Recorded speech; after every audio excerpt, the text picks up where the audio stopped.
Bonjour, on tente aujourd'hui de sauver les 2 dernières Xbox de notre défi de chez Retro MTL. On a déjà débloqué la carte cadeau de 25$ et on tente de monter à 50$ aujourd'hui. Si vous voulez plus de détails, allez écouter le premier épisode de cette série, mais en résumé, j'ai 3 Xbox à sauver. Si j'en sauve une, Retro MTL offre une carte cadeau de 25$ au jeu c'est sérieux. Si j'en sauve 2, une carte de 50$, et si je sauve les 3, une carte cadeau de 100$. Cette fois, on a affaire à une console un peu spéciale parce qu'elle est super poussiéreuse et de 2, il manque le devant. On n'a plus le devant du lecteur de disque écrit Xbox à gauche. On fait quoi avec ça? Et encore plus intéressant, si on va en dessous, c'est écrit remise à neuf, refurbished, reacondicionado. Ben voyons donc. Puisque c'est un collant officiel en 3 langues, on peut présumer que c'est un professionnel de chez Microsoft qui l'a un jour réparé. En même temps, c'est très générique comme collant. Et ce que je trouve particulier, c'est qu'il y a un collant 2005-03-20 qui a été collé par-dessus un autre collant. Je serais curieux de réussir à aller lire celui qui est en dessous pour voir si c'est la même année. On va aller voir.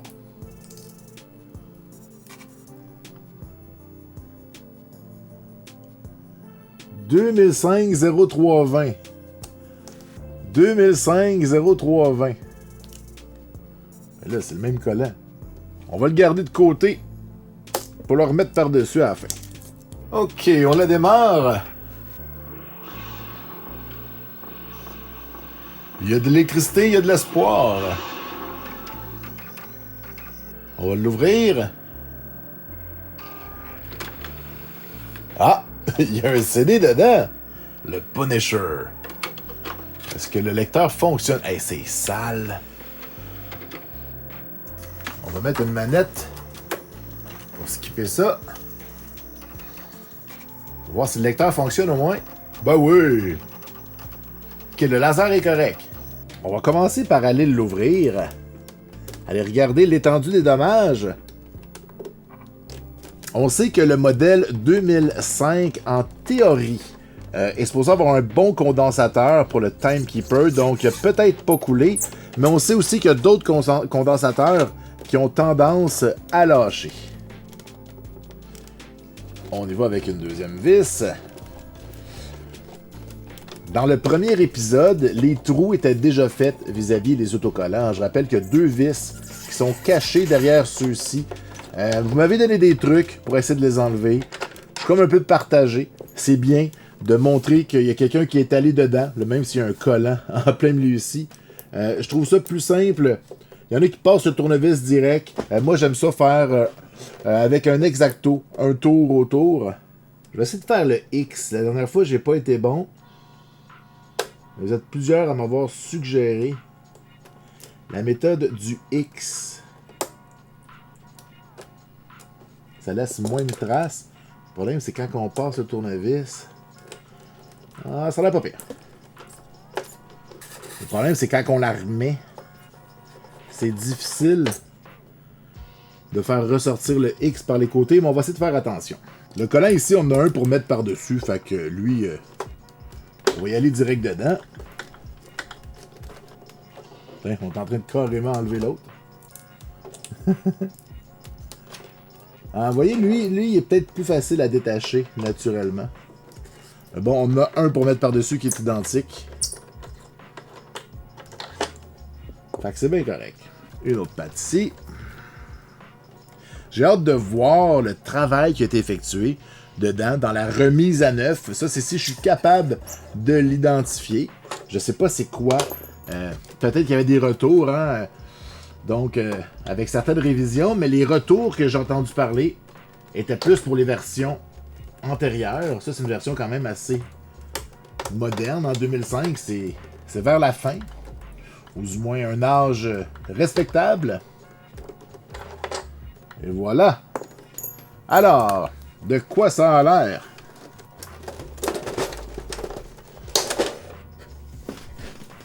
J'aime bien avoir mes Xbox dans l'autre sens. Le disque à gauche. Bon, on peut défaire le câble. Merveilleux. On a 3 vis. Une ici. C'est sûr qu'en faisant 3 Xbox consécutives, il y a des étapes qui vont se ressembler, des problèmes qui vont être similaires, mais c'est une surprise, hein. Moi, quand j'ai accepté le défi, je ne savais pas à quoi m'attendre. Et la dernière se cache dans le coin, à côté du lecteur de disque. Et voilà. Attention, déconnecter le power de la Xbox. C'est fait, tout va bien. Donc, on peut enlever le câble de courant ici.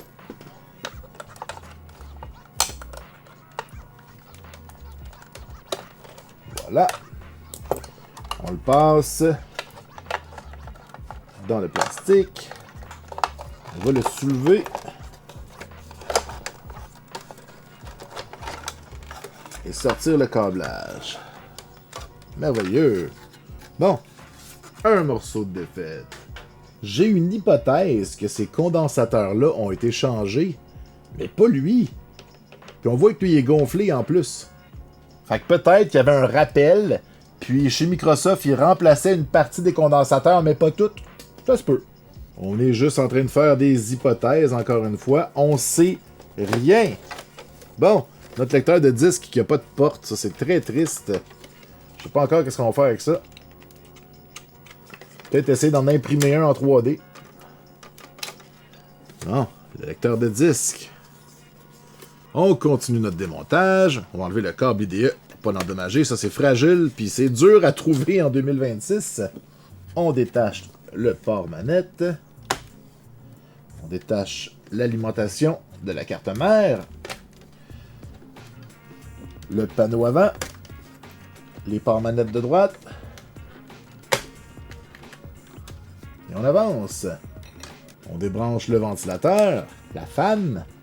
Et on va aller défaire toutes les vis. Bon.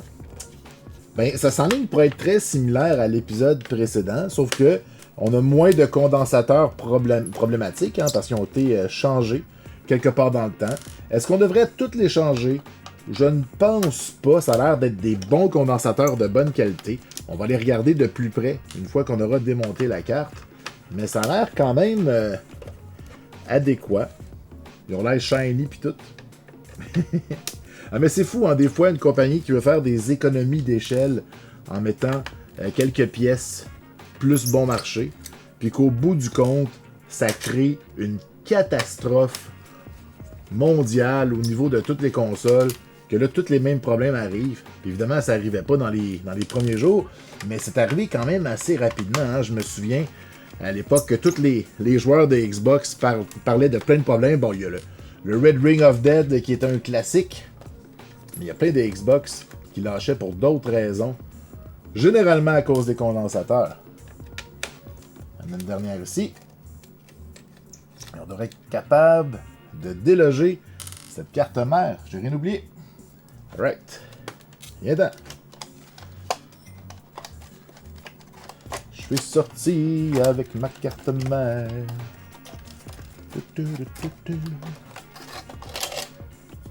On va ressortir mon souffleur miniature qui souffle super fort. Commencer par le caisson.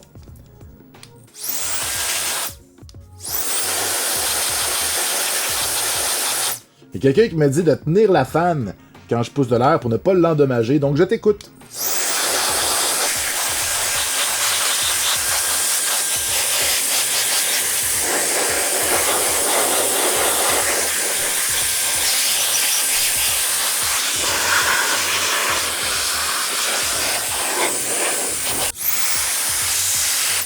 J'ai-tu fait sortir une bébite? Arc! C'est dégueulasse! On va nettoyer un petit peu ce qu'on n'a pas réussi à souffler.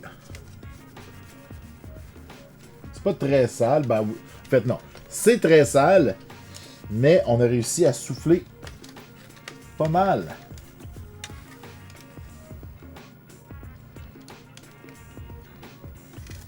Putain, un petit peu de coton-tige dans les endroits que j'arrive pas à me rendre. C'est sérieusement adéquat. Si c'est pas sale, c'est juste... C'est ça. C'est comme un petit peu grugé. Alors, on a trouvé une bébite, mais au moins, on a une base.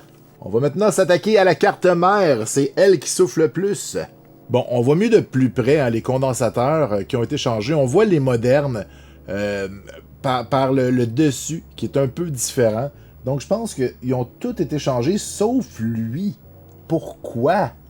Ensuite, il y a le Time Keeper, là, le condensateur qui coule toujours dans les modèles plus vieux, qui est à cet endroit au lieu d'être dans le bas de la carte. Normalement, il est ici. Et celui-ci n'est pas problématique généralement, donc on n'a pas besoin de le remplacer non plus. Un petit coup d'aspirateur.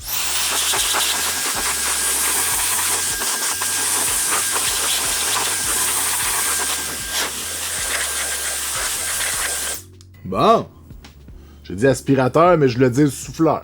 Bon, toujours l'alcool à 99% et la brosse à dents. Ah ouais. On nettoie. L'essentiel, c'est la carte mère. Donc, on n'a pas peur d'en mettre. Ça s'évapore. Ce n'est pas de l'eau. Ce n'est pas dangereux. Ce n'est pas de longuant. On peut en mettre. Elle était très poussiéreuse, mais j'ai comme beaucoup d'espoir en celle-ci. Les modernes survivent bien mieux. Le lecteur m'inquiète. Le fait qu'il n'y ait pas de porte, peut-être que c'est que la porte a été forcée. Donc, on va peut-être changer l'élastique quand même. J'ai pas vu encore c'était quoi le modèle. J'ai pas regardé tantôt quand j'ai ouvert pour sortir le disque de Punisher. Parce qu'on peut voir le modèle de lecteur de disque juste à la forme du tray, donc le tiroir. Alright, on va sortir des cotons-tiges. Parce que des fois que la brosse à dents, on étend, on ne réussit pas à sortir la poussière. Excellent, on va aller voir à l'arrière. De quoi ça a l'air à l'arrière? Comme je dis toujours, en dessous, c'est toujours moins pire. Parce que ben, la console, lorsqu'elle est appuyée dans l'autre sens, la poussière tombe. On m'a demandé est-ce que d'entreposer nos consoles à la verticale, ce serait bénéfique. C'est une bonne question. Je vous la repose, j'ai pas vraiment la réponse. Peut-être qu'il y a des avantages et des inconvénients, et qu'il y a d'autres pièces, surtout peut-être physiques, qui pourraient mal travailler sur les entreposes dans l'autre sens. Comme le lecteur disque, je sais pas si ça peut influencer. Peut-être de la pression qui est pas faite pour être mise dans un autre sens si c'est pendant plusieurs années. Donc, qu'est-ce que vous en pensez? Bon, c'est propre. Là, je veux vraiment changer ce condensateur-là. Regardez, il est vraiment gonflé. Donc, si on le regarde, on voit qu'il est bombé et sur le point d'exploser, alors que ceux-ci ont l'air de meilleure qualité, plus modernes, donc aucun problème. Ici, c'est une illusion d'optique. Il est vraiment pas gonflé quand je le regarde dans un autre sens. On va aller dessouder ça. Ça sera pas très long.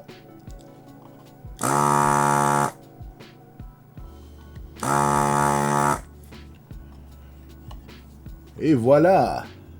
Ben oui, regardez s'il est louche. Gonflé en haut. Gonflé en bas. Il était sur le point d'exploser. Heureusement, j'ai fait des réserves pour ce type de condensateur. On va aller s'en chercher un. On fait toujours attention à la polarité. Hein? Un condensateur placé à l'envers pourrait exploser. En fait, les chances sont assez grandes. Donc, faites attention. On plie les pattes. On remet un petit peu de flux. Et c'est potentiellement notre seule soudure de l'épisode.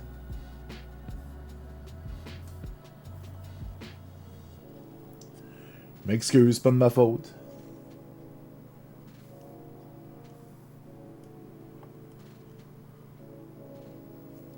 On va couper les excédents. Et on va nettoyer l'excédent de flux avec de l'alcool encore. Même si c'est une version moderne, moderne 2005, on va changer la pâte thermique. Je déteste défaire ces clips. C'est l'enfer.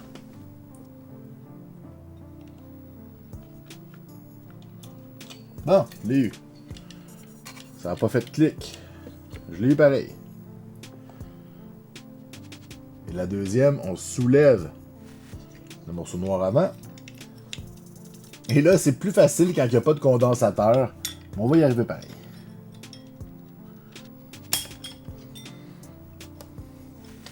Bon. J'ai de la misère à me filmer en train de faire ça. Je le rapproche de ma face, puis je force de la face. Ok, lui, ben, il est sèche. Oh mon Dieu. Il y a comme plus rien. Parfait.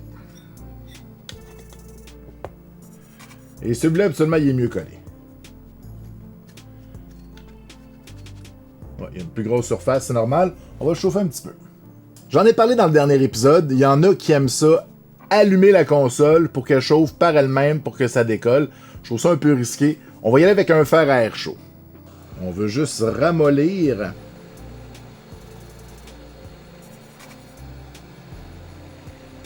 Ramollir la colle.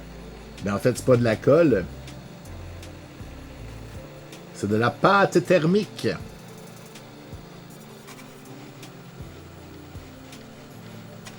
Et voilà! Hey, c'était sèche. On va commencer par les deux heatsinks. Vous m'avez recommandé d'utiliser du WD-40. Je vais essayer ça. Mais très important, on fait pas ça sur les puces. On fait ça sur les morceaux extérieurs qu'on est sûr qu'on va pas en mettre ailleurs.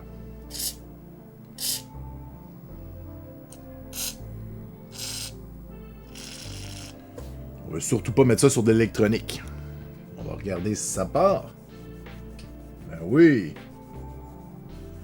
Comme un charme. Il y a comme un rond de plastique autour. Je pense que je vais le laisser là. On t'enlève-tu? C'est tentant. Il dérange pas. Alors là, on vient de laver avec du WD-40. On va quand même mettre de l'isopropanol pour enlever le gras potentiel. On ne veut pas appliquer ça directement sur le processeur.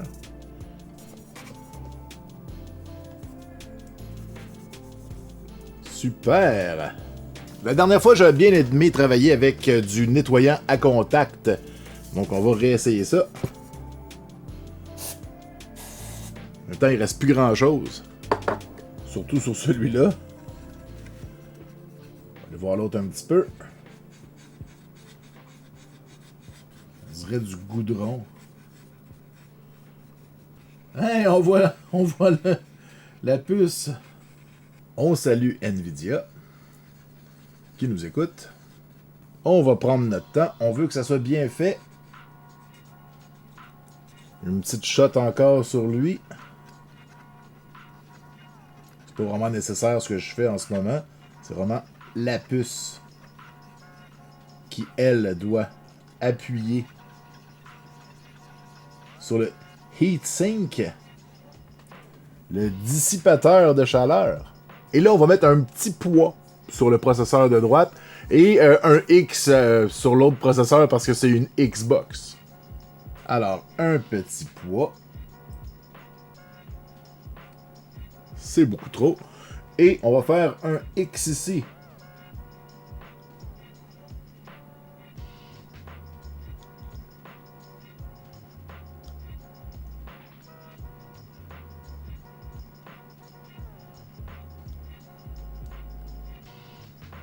Ça devrait être pas pire. On peut remettre nos protagonistes dans le rôle du gros heatsink.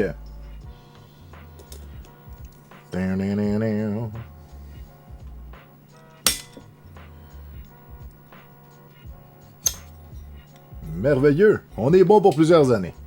Et celui de gauche. Parfait. On y met sa pin.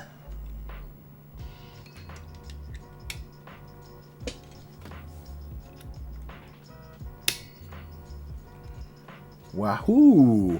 C'est merveilleux! Eh bien, on peut remettre le motherboard dans sa caisse. On n'aura plus à travailler dessus. Ça a très bien été. Je suis satisfait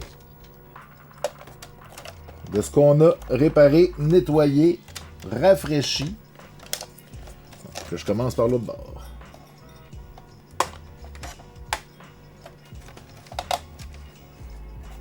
OK. Alors, on peut remettre l'alimentation de la fan. On va commencer par mettre les vis.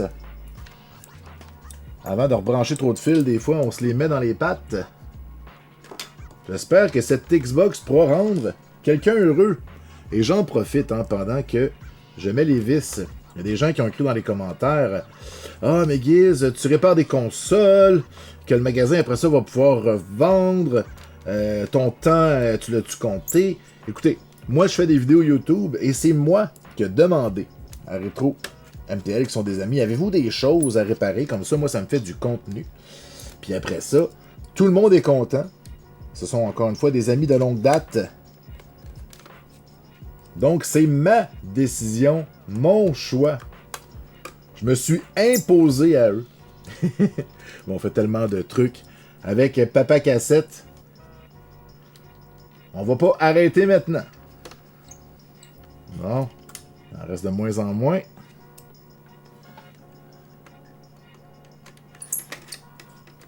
Puis moi, mon objectif, c'est qu'on arrête de jeter des consoles à la poubelle. On va essayer de toutes les sauver. Et je veux que vous fassiez de même de votre côté.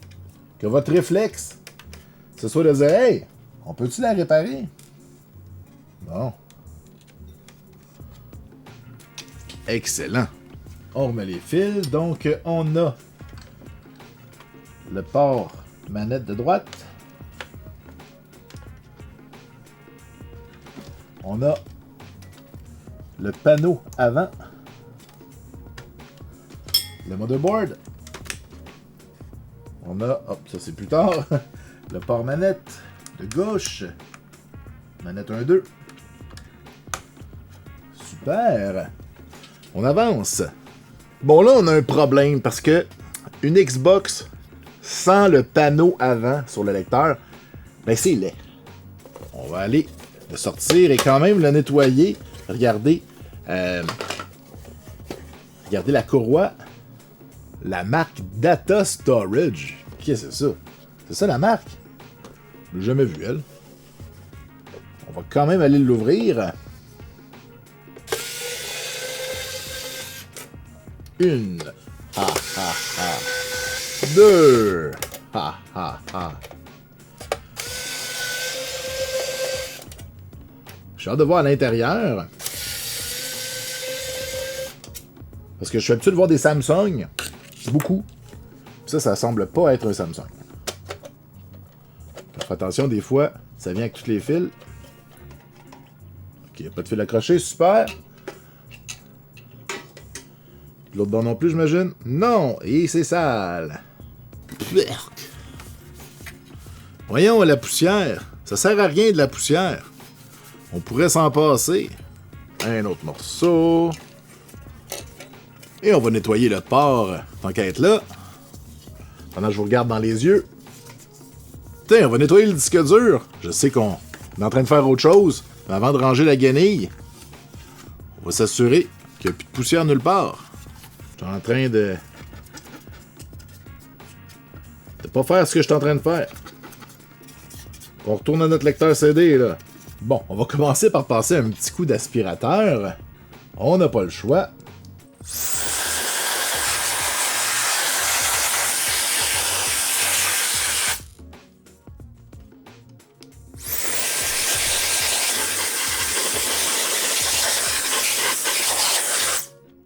C'est déjà mieux.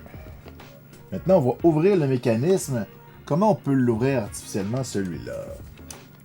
Ok, je vois une roulette ici. Si je le roule. Non. Ah, faut que j'appuie ici. Ok, c'est bon. Ok, c'était évident. Puis j'ai pas été bon. Ok, on voit que la strap ici est vraiment lousse. On va la changer. On voit aussi que c'est un peu sale. On va nettoyer ça.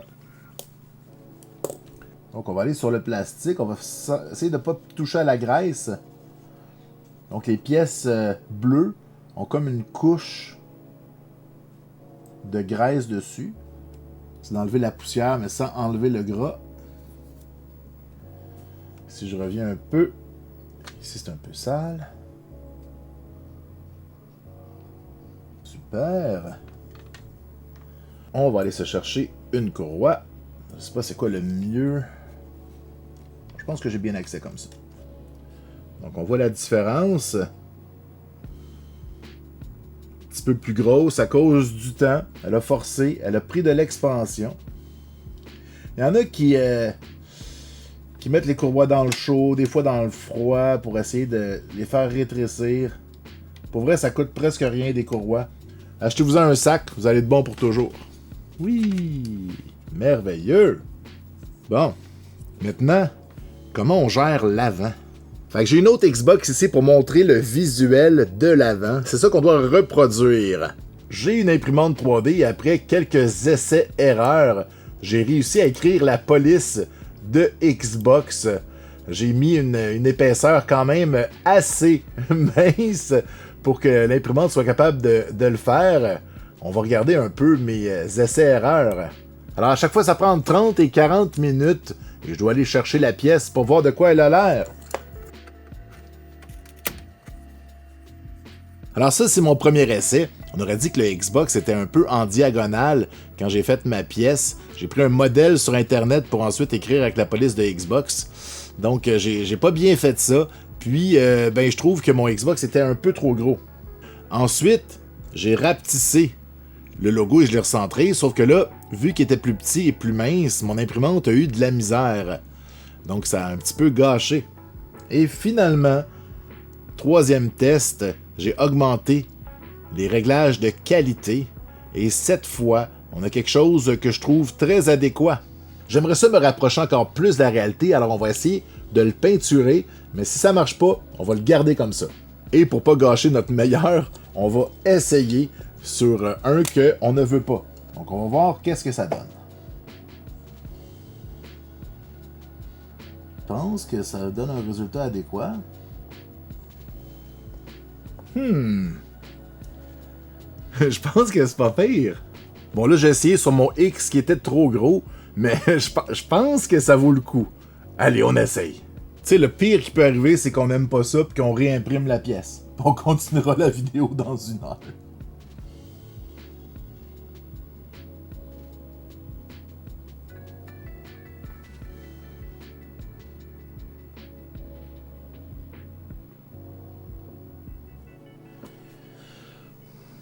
Bon.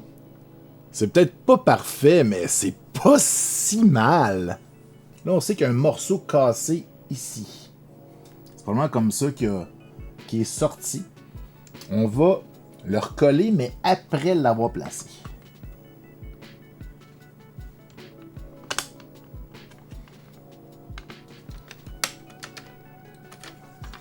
On va mettre une petite goutte de colle. Et on va le replacer comme ça. Ça influence pas vraiment rien, puis ça va tenir. On va nettoyer la lentille avec de l'alcool, délicatement, qu'on va essuyer tout de suite.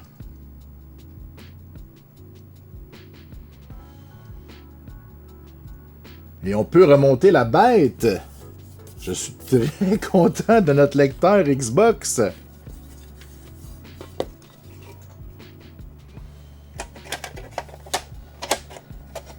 Je suis excité. J'ai hâte de voir le look une fois fermé pour voir si ça jure.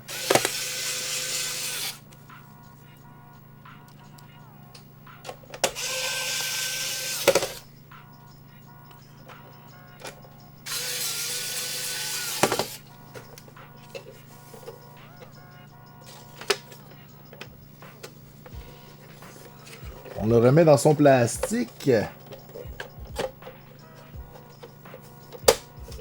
Et on peut remonter la bête. On n'oublie pas de rebrancher le câble IDE parce que sinon ça marche pas. J'aime toujours encore une fois brancher ça avant de le mettre dedans. Et de 1. et de 2.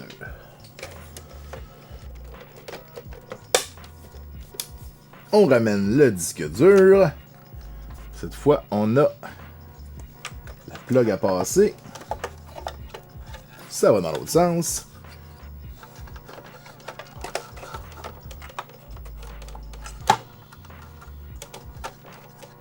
Super. On passe le fil. Hop. Merveilleux. On remet les 3 vis. Bon. La misère à m'enligner aujourd'hui. Et la 3e. Super. On met le câble.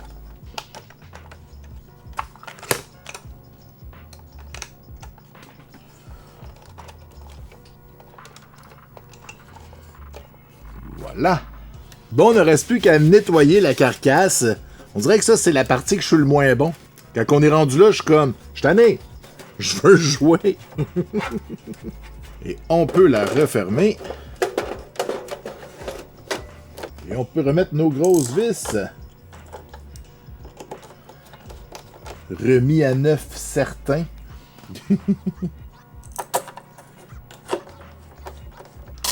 On a encore le collant ici qu'on peut remettre. Je sais pas si ça vaut la peine.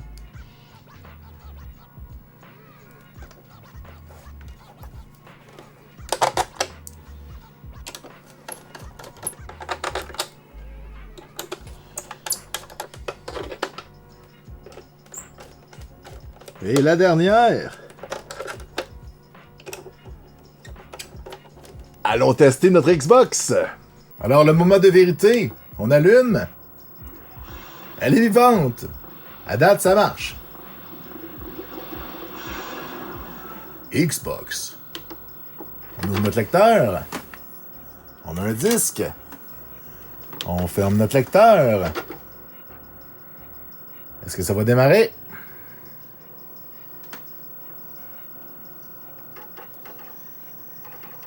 Excellent! The Punisher. Hey, regardez, c'est beau. Ça paraît même pas. Alors voilà, on vient d'en sauver une deuxième. Puis regardez, c'est pas si pire. Regardez, celle d'en haut, c'est une vraie. Celle d'en bas, c'est celle que je viens de faire. Pour vrai, c'est vraiment pas si mal. Mais on va se dire les vraies affaires. Probablement que chez Rétro Montréal, ils vont le remplacer avec un qu'ils ont en stock d'une console qui est encore plus maganée. À moins qu'il y ait quelqu'un parmi le jeu c'est sérieux qui dise « Hey, j'aimerais savoir la console de l'épisode à guise », là il y a peut-être moyen de faire quelque chose. Pour participer au concours pour la carte cadeau qui est maintenant rendue à 50$, vous avez juste à écrire un commentaire dans une des 3 vidéos de la série. Pour le moment, il y en a juste 2. On va choisir au hasard un commentaire. N'oubliez pas de vous abonner et soyez là pour le dernier épisode de cette série de Bricoler. C'est sérieux! Allez, ciao!